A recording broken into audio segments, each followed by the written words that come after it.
picked today. We finally had our entire cast all together.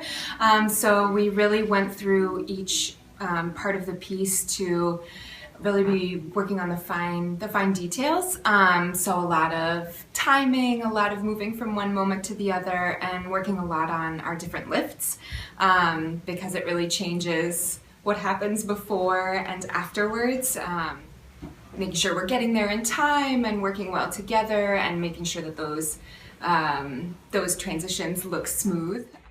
Since we were adding in new people that hadn't been there in a few weeks, some of my pathways got mixed up, and so, running into people or moving backwards and, colliding. So a lot about, changing pathways, and it's always about memory, remembering, okay, no, I'm gonna go this way instead of that way.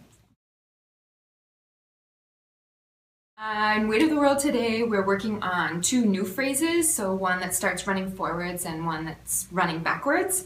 And so we're going to have simultaneously dancers running forwards and backwards and doing a fairly athletic phrase, which is really fun but also challenging.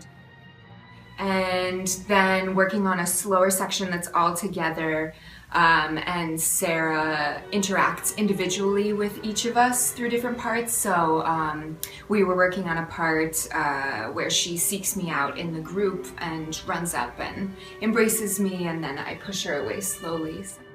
In rehearsal, we were working on 2 very contrasting movement phrases. The first that's all together in unison, and it's very slow and controlled.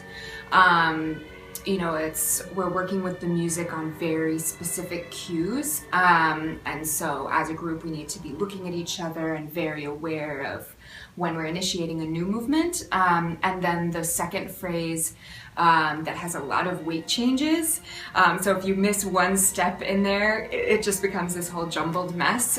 So about really using momentum to move from one foot to the other, and using your core to move the rest of your body. So it was interesting seeing the 2 contrasts of in the same piece.